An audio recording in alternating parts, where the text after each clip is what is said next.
Концерт ќе одржи токму легендарниот бенд Дивља Јагода, група која што постои од 78 година, остави траен белег во дискографијата, но и во урбаната култура, благодарение на песните со кои што не се идентификуваат само повозрастните, туку и новите млади генерации, група која што со своите хитови евергрини го победува времето, затоа што сите овие години Дивља Јагода како музички бренд се миленици на публиката која што препознава трајни вредности. Низ годините се менува и членовите на групата, но еден секогаш беше тука, основачот и столбот на бендот Зеле Липовача, кој што денеска е и во нашето студио. Ви благодарам најпрво што непосредно пред концертот одвоивте време за овој разговор. Еве можност да ги поздравите стружани, се обидовме да се сетиме дали сте биле во Струга некогаш и не се сетивме, значи мора да било многу одамна.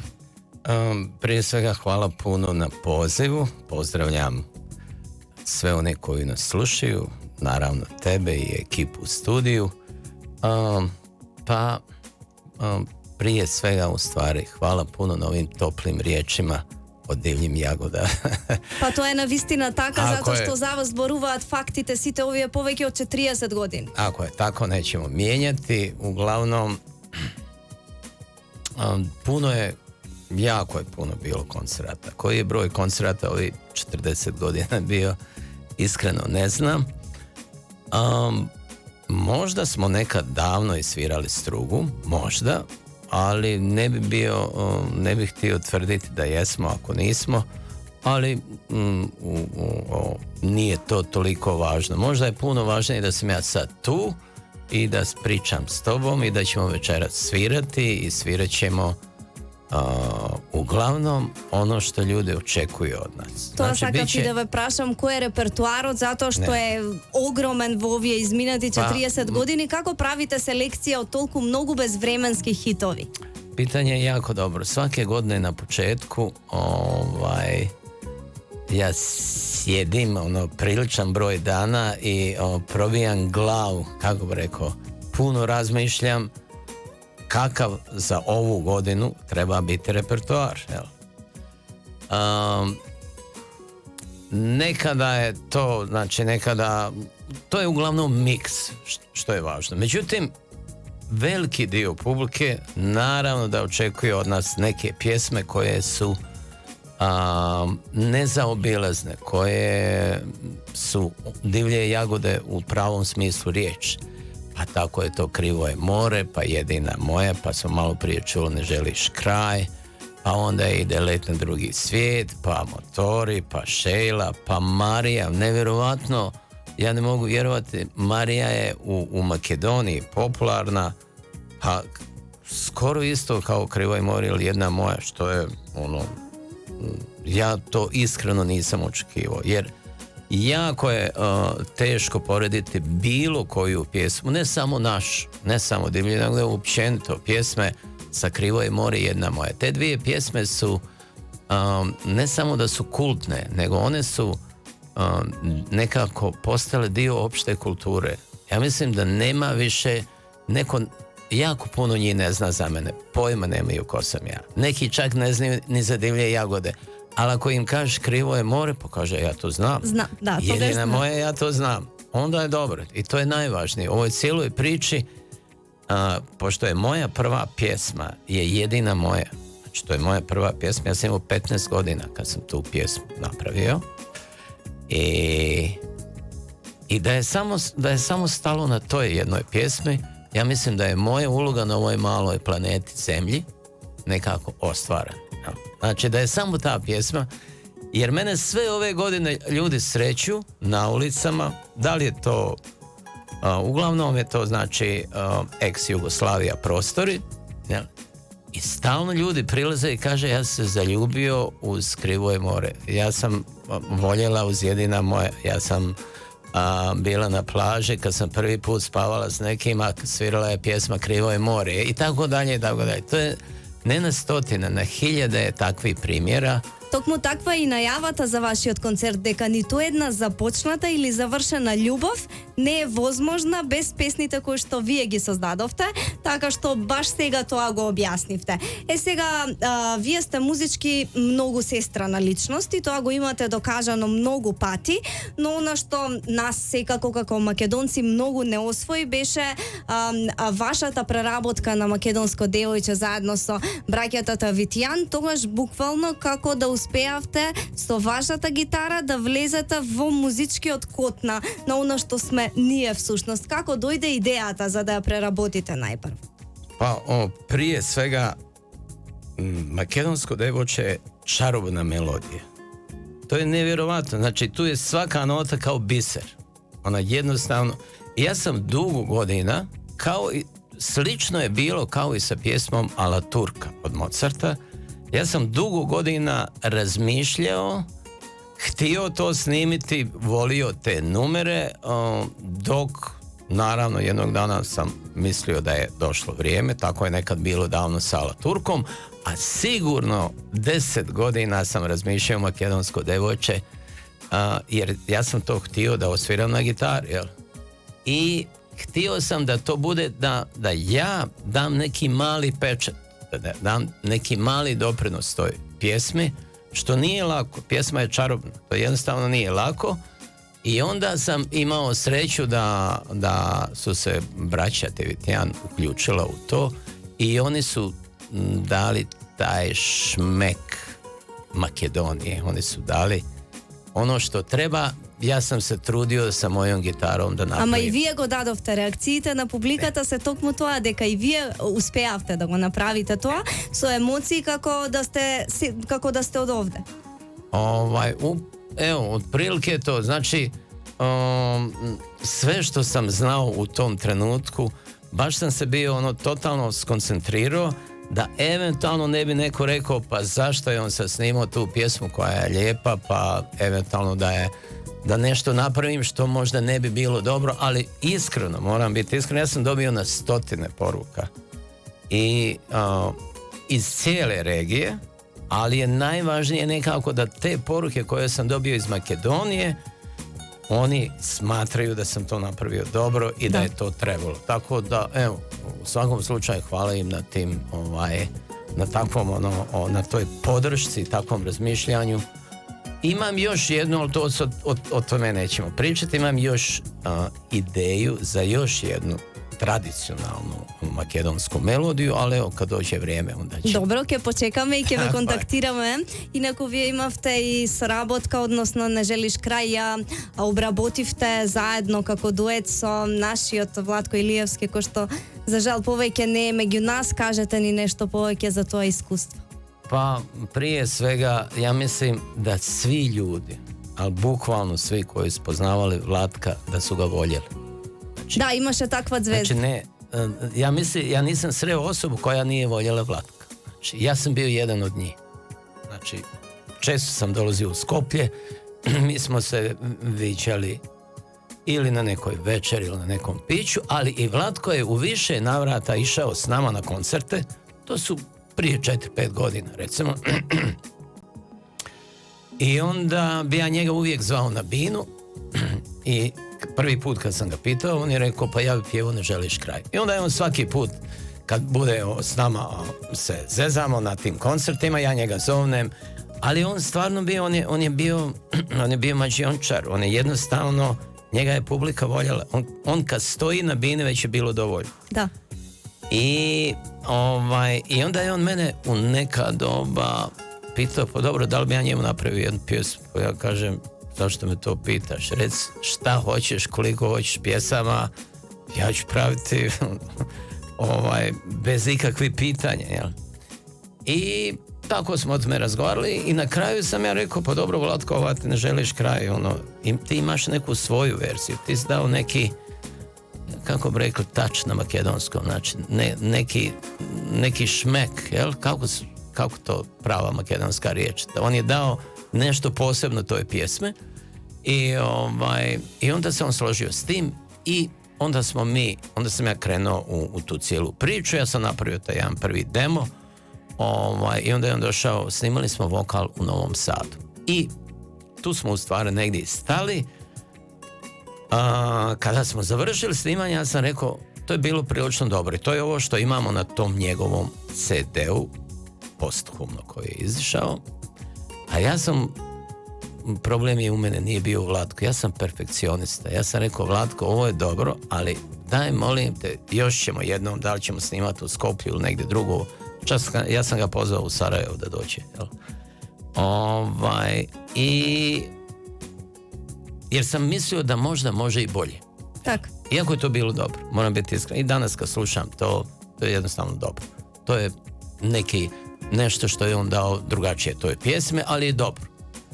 I onda je na tome ostalo, nažalost, znači nakon možda mi smo se onda čuli po onom telefonu, pa kaćemo i nakon 4 mjeseca Vlatko je otišao. Trebalo da ostane ta prva verzija koja što ste ja snimile i sigurno sam deka vi je draga. Upravo tako. Tako da imamo to što je bilo, ali ja kasnije kad sam to preslušavao, onda je mene kontaktirao njegov tata i on je znao da su mi to radili. Ja sam rekao, ja ću to završiti u onoj fazi u kojoj smo bili, ali to je već bilo dovoljno, mislim, to je sad onako prilično dobar snimak. I to je ono što se našlo na tom njegovom posthumnom CD-u. Так, ова беше можност да му кажеме чест на Владче заради тоа што луѓето живеат толку колку што се сеќаваме и имаме приказни за нив, па ова е една ваша одлична емотивна приказна и соработка со него е сега вие подготвувате нов албум и она што е за вас лично како автор и гитариста, но истовремено подготвувате и соло албуми, работите и со Дивља Јагода. Во сите овие 40 години вие успевате да внесувате и новитети, ама и да ги зачувате и оние стари трајни вредности, затоа што многу се менуваа времињата и музиката не е тоа што беше некогаш, ама вие успевате да останете такви какви што бевте од почетокот и тоа публиката го препознава. Што ќе имаат можност се љубителите на вашата музика да слушнат na ovaj nov album? Pa teško je, prije svega teško je pričati u prvom licu. Da ja sad pričam o sebi kako ja nešto mogu, kako sam ja dobar ili nisam. To bolje pa dobro, јас тоа го заклучувам затоа што знаете како, кога дојдовте и кога влеговте низ вратава покрај сите успеси кои што ги имате, многу е убаво кога новинар, јас во случајов или општо човек ќе забележи колку сте уствари скромен човек. И кога после такви успеси човек ќе успее да го задржи тоа скромното, значи дека вистински созрел. Барем јас така мислам. Hvala na tome. Jako jednostavno objašnjenje. Znači, kad sam ja bio klinac, znači ja sam nekakvih 10-11 godina imao, mene je vjerovatno priroda, kosmos ili je to stvoritelj odredio da ja sviram gitaru. Znači, to je jednostavno neka moja mala misija na ovoj našoj planeti. Ali ja sam se i zaljubio, u gitaru. Ja sam pao u sevdah, kako bi rekli. Tak. Bosanci, ja sam se zaljubio u gitaru, a posebno u električnu gitaru, u te čarobne zvuke koje je ona mogla proizvesti. Znači, moji su uzori bili Jimi Hendrix, Ritchie Blackmore, pa donekle i Jimmy Page, sada nabrajam. I ja nisam mogao ni u snu pomisliti da ću možda ja jednog dana malo moći svirati kao on. Znači, jednostavno to je bilo meni neshvatljivo. Jer ja kad sam slušao Jimi Hendrixa, ja sam mislio da je to neki čarobnjak koji je došao iz svemira. Meni ništa nije bilo jasno šta on svira. A samo sam imao jako veliku želju da ja probam to isto raditi i mene to drži i danas. Znači, jedan umjetnik ne smije stati, ne smije se ponavljati. On mora uvijek tražiti. Znači, umjetnost je da nešto tražiš. Da tražiš da to bude bolje, da to ne bude nekakva ponavljajuća stvar ili hiperprodukcija i tako dalje. Tako da i ja imam, potom jesam naopako, ja nisam nikad išao linijom manjeg otpora. Znači, mene to uopće nije interesiralo, bez obzira šta će se sutra desiti. Meni da je neko rekao prije svega to moram reći. Moji roditelji su shvatili da sam ja malo čudan, jel? I oni mi nikad ništa nisu branili. Znači, oni jednostavno sve što sam ja htio, oni su meni rekli može. Jer su vidjeli da imali mene niko... super pristup. Da, ne može me niko odvratiti od tog da ja budem svirač, jel? A onda moj tata, pokojni, je rekao, pa ali ja ne razumijem šta je to. Kako ćete biti svirač? Jer kod mene su svi završili sve fakultete, sve magisterije, doktorate i tako dalje. A ja sam bio najgori đak u gimnaziji, u srednjoj školi. Jel? Da, ама вие сте маестро. Така се вика тоа за музичарите кои што го имаат достигнато тоа што го имате достигнато вие, се вика маестро. Мене тоа ми е омилен збор за успешни музичари. Добро. И е многу поважно од многу дипломи кои што ги добива човек. Hvala, ali recimo ono što je interesantno, ja sam imao sve jedinice u gimnaziji, ja nikad nisam pao na kraju, jer su profesori shvatili da ja nisam baš taj običan loš đak, da ja negdje drugo posvećujem to vrijeme. Oni su vidjeli da ja napredujem stalno sa tom muzikom i onda su mi malo gledali kroz prste, a ja sam njima za uzvrat stalno, kad dođe kraj školske godine, ja sam dolazio sa gitarom, ne sa knjigama i tekama, i ja njima sviram šta god oni hoće. Tako da, međutim, ja sam imao sve jedinice, ali sam imao iz filozofije 4, iz francuskoga 4, i latinski sam čak imao 3, nije 4. Tako, jednostavno, ti par predmeta me interesiralo. Таа четворка по филозофија зборува многу убави работи. Според мене, пошто ми беше омилен предмет. Eto, znači da smo slični negdje tu. Jednostavno me to interesiralo i eto tako. A onda je kasnije sam ja sam čak i upisao fakultet, naravno da nisam završio, jel? I nakon, to je bila vanjska trgovina, to je nešto kao ekonomija, jel? Ja sam to po nekoj inerciji upisao, jer su svi moji prijatelji upisali, kod mene su svi studirali, pa kao i ja ću, jel? Mislim, međutim, ja sam nakon 2 godine shvatio da to ne treba, da ja to nisam, da ja to, da to neko drugi treba, i tako onda sam se posvetio totalno gitari. I moram biti iskren, mnogi pitaju, i mlađi i stari, pa dobro, kako je to išlo? Evo, ja ću odmah reći, znači prvi 15 godina, 20, ja sam vježbao po 7-8 sati. Tako da, evo, gitaru, ako je neko spreman da se posveti tome i da stavi, šta je problem u rock'n'rollu? Ti stavljaš sve na kocku, a ne znaš šta će sutra biti. Ja sam imao tu sreću, jednu veliku sreću, da sam imao apsolutnu podršku roditelja, i koji su, ajmo reći, bili solidno stojeći. Znači, nismo... Ja kao dijete sam imao sve. Tako, ima možnosti da vi pomognete. Tako je. I onda, pošto je moj tata, je naravno mislio 100% da ću ja propasti, jel? Tako da je on već na početku moje karijere počeo da štedi za mene, jel? Vjerujući da ću jednog dana, kako ću ja, neće ništa biti od toga, pa da ja onda mogu nešto drugo krenuti, tako dalje. Ja sam, međutim, već kad je to krenulo, nakon kad smo izdali album, Motori, tad je to krenulo, baš jedan veliki zalet, jedan veliki uspon, a onda je on shvatio da ima nešto, da neće biti tako. Uglavnom, veliko, jedno neizmjerno hvala mojim roditeljima, što su mi to omogućila. Kasnije je išla priča kako je išla. Znači, priroda je stvari da ljudi od mene očekuju pjesme i koncerte. Nema tu neke velike filozofije. Znači, moje je da ja radim pjesme koje će eventualno sutra pogurati njihove emocije, koji će biti dio njihovih života, kao što su neke pjesme koje sam nabrojao. I tu, kad su u pitanju Divlje jagode, mi imamo takve pjesme. Zbog pjesama ljudi dolaze, ne zato što sam ja ružan i lijep, nego zbog pjesama dolaze. I možda fino sviram gitaru. многу повеќе од фино, ама ете, сакате да останете скромени, јас ве разбирам затоа што човек не може да седне тука и себе сам да си се фали, потполно ве разбирам.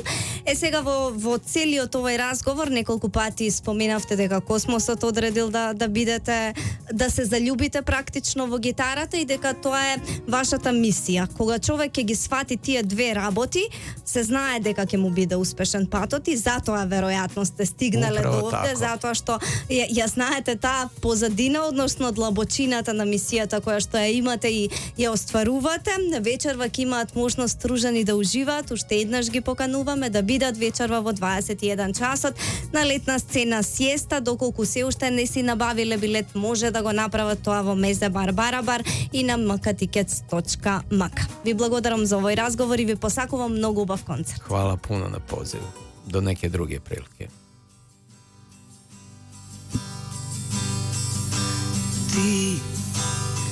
Ti si ga upoznala